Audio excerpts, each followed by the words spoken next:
মুজাদ্দিদ আল পিসানী রহমতুল্লাহ আলাই উনি কি জবানে এলেম শিখছিলেন না শিখেন নাই? তিনি 17 বছর বয়সে সম্পূর্ণ জবানে এলেম শেষ করেছে। তাও শুধু এক দুজনের কাছ থেকে, অনেকজনের কাছ থেকে।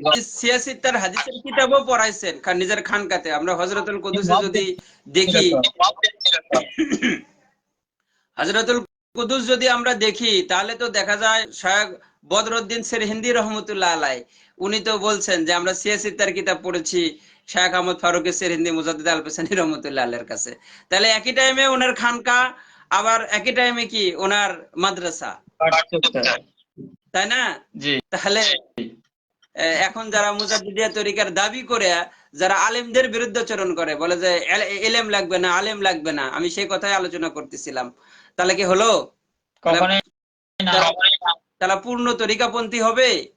আমি আব্দুল কাদের জিলানী রহমতুল্লাহ এর কথা বললাম, ওনার এলেমের কথা, জবানি এলেমের কথা। তো উনি তো বহুত বড় জগৎ বিখ্যাত আলেম ছিলেন। ওনার তো নেটে সার্চ দিলেও পাওয়া যায় তাফসিরে জিলানী। বাংলা বাজার ঢাকাতে কিনতে গেলে লাইব্রেরিতে আছে তাফসিরে জিলানী আরবি।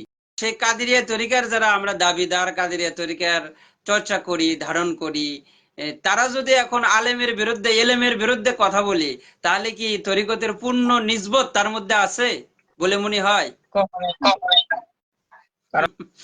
আসলে তরিকতের দাবি করে এরা মূলত বিষয়গুলো বুঝতে পারে না, যে কি বলতিছে সেটাই বোঝে না। এই জন্য মানুষ সহি সহি সহি।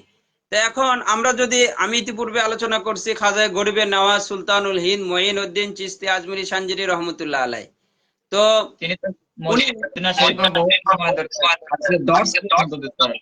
যিনি হাদিসের দরজ দিয়েছেন তিনি কি আপনার আলেম না? এখন সে চিশতিয়া তরিকা দাবি করে খালি মোল্লা মুন্সিদের গালি দেওয়া, ফেসবুক আইডি খুলে শুধু মোল্লা মুন্সিদেরকে খালি মুফতিকের বিরুদ্ধে কথোপকথন করা, তাহলে কি সে পরিপূর্ণ চিশতি হতে পারে বলো? এগুলো হযরত মঈনউদ্দিন চিশতি রহমতুল্লাহ আলাইহির সেগুলো কিতাবগুলো যদি আমরা চর্চা করি তাহলে তো বোঝা যায় যে উনি কত বড় একজন আলেম ছিলেন, যিনি মক্কা শরীফে হাদিসের দরজ দেন। তিনি কি সাধারণ আলেম? কখনোই না। অধিকাংশ এই দেশের মধ্যে হাজার হাজার ফেসবুক আইডি আছে চিশতিয়া তরিকার, তারা সব সময় একটাই কাজ, কিভাবে এই হুজুররা কি করলো, মাদ্রাসাত কি করা হলো, এমন কি যে তারা মসজিদ পর্যন্ত বন্ধ কিভাবে করে দেওয়া যায় সেই কাজের মধ্যে তারা ব্যস্ত।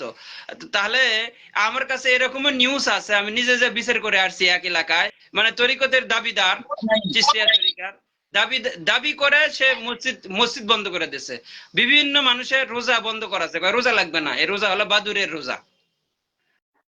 রমজান মাসের রোজা, এগুলো বাদুররা সারাদিন রাতের বেলা আহার করে, রোজা হলো বাদুরের রোজা।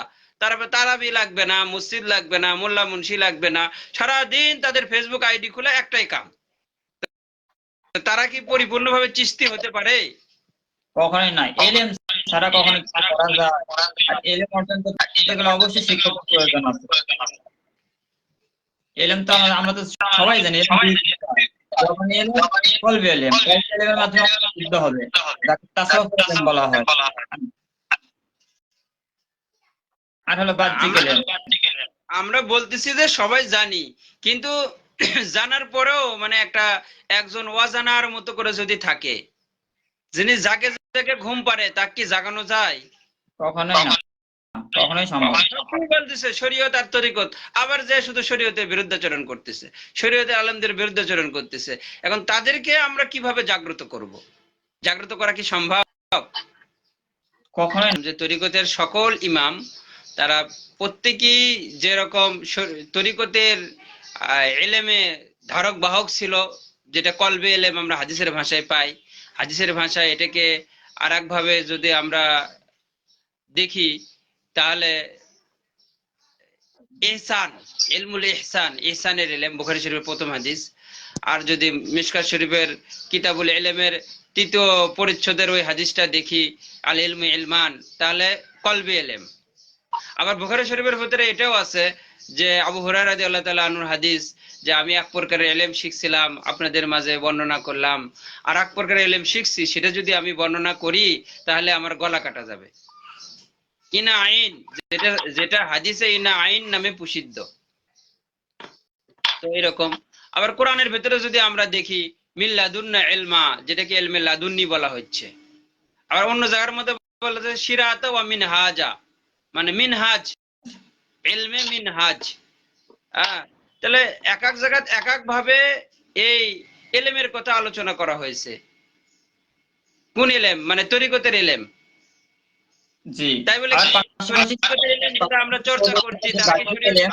এটাও বলা হয়েছে। জি, পাশাপাশি শরীয়তের যে বাহ্যিক এলেম, কিভাবে আমরা ওযু করব, গোসল করব, কিভাবে চলাফেরা করব, কিভাবে সম্মান করব, কি খাবো কি খাবো না, হারাম, এগুলো বিষয়েও বলা হয়েছে।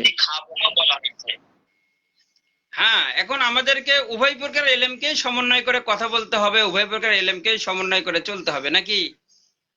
অবশ্যই, কারণ আপনি দেহ শুদ্ধকারী করলে হবে না, যেটা আপনি অবশ্যই ভালোভাবে অবগত আছেন। এরা তো সমন্বয় করে কথা বলতে পারতেছে না, উভয় প্রকারের এলেমকে নিয়ে কথা বলতে পারতেছে না।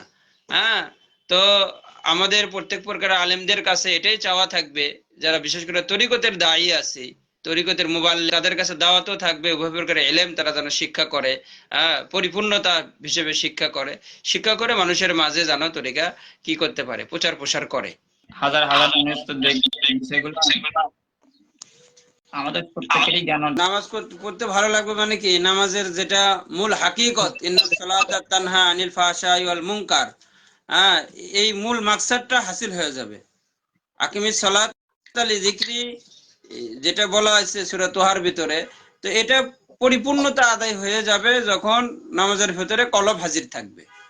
আর এই জন্যই তো মূলত আমাদের এই আধ্যাত্মিকতা চর্চা করা বা তরিকতের এলেম চর্চা করা, ইলমে হুজুরি চর্চা করা। হ্যাঁ, তার কারণ নামাজটাই যে কি আমাদের মূল বিষয়, মূল আমরা কি নামাজ। আমরা নামাজের মধ্যে বিশেষ একটা, নামাজের মধ্যে বিশেষ একটা কি আছে, হুকুম আছে, সেটা কি সিজদা। এই সিজদার মাধ্যমে মানুষ সবচেয়ে আল্লাহর নৈকট্য অর্জন করে। তো এখন সে সিজদার ভিতরে যদি সিজদাই করি আর অন্যান্য যেগুলো আর কাম হাকাম আছে সেগুলোই করি, সেগুলো যদি জিকির শূন্য হিসেবে করি আমরা, মানে অমনোযোগী গাফলতের সাথে করি, সেগুলো কি আল্লাহর দরবারে কবুল হবে? কখনোই কবুল হবে না। এজন্য তো রাসূল সাল্লাল্লাহু আলাইহি ওয়াসাল্লাম বলছেন, মান সাল্লা ইরাই ফাকাদ আশরাক। বহু মানুষ আছে নামাজ পড়ে তারা মুশরিক হয়ে যায়। কিসের জন্য? ইরাই, লোক দেখানোর জন্য, রিয়ার সাথে নামাজ পড়ে নামাজের ভিতরে হুজুরি করে। লেটেস্ট যে তরিকা আমরা যে থামলিন দিছি, এই লেটেস্ট তরিকাটাকে তাদের জানতে হবে, যায় না সে পীর মুর্শিদকে পড়তে হবে। তো এই থানভী সাহেব বলতেছেন, মাইনে কুতুব সে জিয়াদা কুতুব কো পড়া।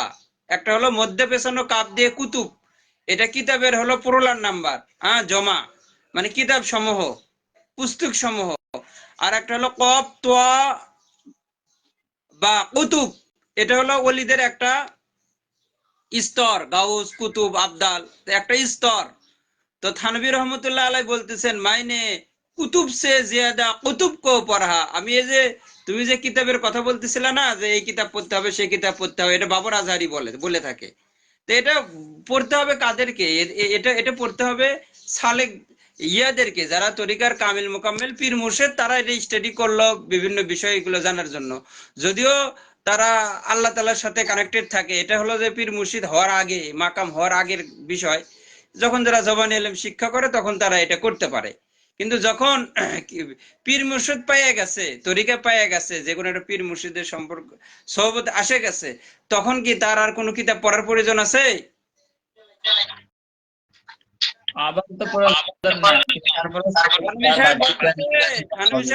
আমি কিতাবের থেকে বেশি আমি কুতুবকে পড়েছি, মানে আল্লাহর ওলিকে আমি বেশি পড়েছি, যার কারণে উনি এক মজলিসে আলোচনা করতেছে, ওনার আলোচনায় আবেগ আপ্লুত হয়ে সেই সময় সবচেয়ে বড় ডিগ্রি বিএড পাশ করা একজন ভদ্রলোক, হ্যাঁ, উনি একজন ব্যারিস্টার সাহেব, উনি ওনার ওয়াজের ভিতরেই বলে উঠছে, তু মুকাম্মাল আজ জামালে চিস্তি, তু মুজাম্মাল আজ জামালে চিস্তি, যে থানভী সাহেব আপনি কি আলোচনা করতেছেন, এটা কোথায় থেকে এই সৌন্দর্য পেয়েছেন, কার পরিপূর্ণতার দ্বারা আপনি পরিপূর্ণতা অর্জন করছেন, অর্জন করে কথা বলতেছেন, মনে হয় আল্লাহর কথা বলতেছেন, আমরা মনে হয় আল্লাহকে দেখতেছি, জান্নাতের কথা বলতেছেন, মনে হয় আমরা জান্নাতকে অবলোকন করতেছি, জাহান্নামের কথা বলতেছেন, মনে হয় আমরা জাহান্নাম দর্শন করতেছি। আচ্ছা হুজুর, এই ইলম আপনি কোথায় পেয়েছেন, কার সৌন্দর্যের দ্বারা আপনি এই সৌন্দর্য মণ্ডিত হয়েছেন, কার পরিপূর্ণতার দ্বারা আপনি এই পরিপূর্ণতা হাসিল করেছেন? তো থানভী সাহেব সেই ডিপুটি কালেক্টরকে বলেছিল, মান মুজাম্মাল আজ জামালে হাজিয়াম, মান মুকাম্মাল আজ জামালে হাজিয়াম। আমি যে কথোপকথন করতেছি সব কিছু আমার পীর মুর্শেদ হাজী ইমদাদুল্লাহ মুহাজিরে মক্কি রহমতুল্লাহ আলাইহির সৌন্দর্যিত মণ্ডিত হওয়ার কারণে, তার সোহবতে গিয়ে নিজেকে কামালত হাসিল করার কারণে। তো তুমি যেদিকে বলতেছো আমাদের কিতাবাদি পড়তে হবে, কিতাবাদি পড়তে হবে, এটা তাদেরকে বলতে পারি যারা নিজেদেরকে পীর এখনো হয় নাই, কিন্তু পীর দাবি করে, আর দাবি কইরা তারা তরিকতের বিরুদ্ধাচরণ করে। তরিকতের ইমাম যেভাবে চলতে বলছেন, সেদিকে সেভাবে তারা চলে না, নিজের মন গড়া নিজেই একটা, মানে তরিকায় রহমানি যেরকম আছে, তরিকায় শয়তানিও তো সেই রকম আছে।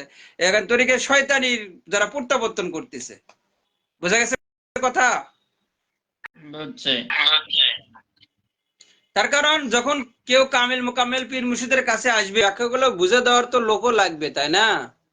কামিল বুঝতে লোক মোকাম্মেল লাগে। ছাড়া তো এগুলোর অপব্যাখ্যা তো করলে হবে না।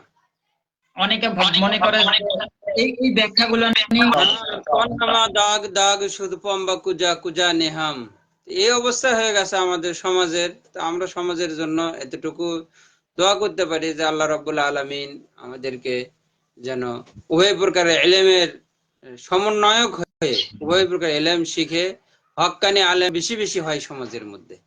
আগের জামানায় যে হক্কানি আলেম ছিল না তা নয়, আগের জামানায় একটু বেশি ছিল, কিন্তু বর্তমান জামানায় নাই তা নয়, কিন্তু কি আছে, সংখ্যায় কম, সংখ্যায় কম। এখনো যে পৃথিবীতে আছে তার একটা মেসেজ দেওয়া মূলত। আর ওমা আলাইনা ইল্লাল বালাগ, বার্তা বাহকের কাজ একমাত্র বার্তা পৌঁছে দেওয়া। আমরা যখন কোনো একজন আল্লাহর ওলি সহবতে যেতে পারবো যিনি কামেল মোকাম্মেল, এই সংজ্ঞাটাও তো অনেকে বোঝে না, খালি কামেল অলি করে, মানে নিজে পূর্ণ অন্যকে পূর্ণতা প্রদান করতে পারে না। এরা হলো কামেল অলি। আর যারা মোকাম্মেল অলি এরা হলো কি, নিজেও পূর্ণ অন্যকেও পূর্ণতা প্রদান করতে পারেন, অলি বানাইতে পারেন। তো এরকম অলিদের সহবত আমাদেরকে গ্রহণ করে আল্লাহ রাব্বুল আলামিন উভয় জাহানের পরিপূর্ণতা, সাআদত, যেটা সৌভাগ্য অর্জন করার আমরা চাই।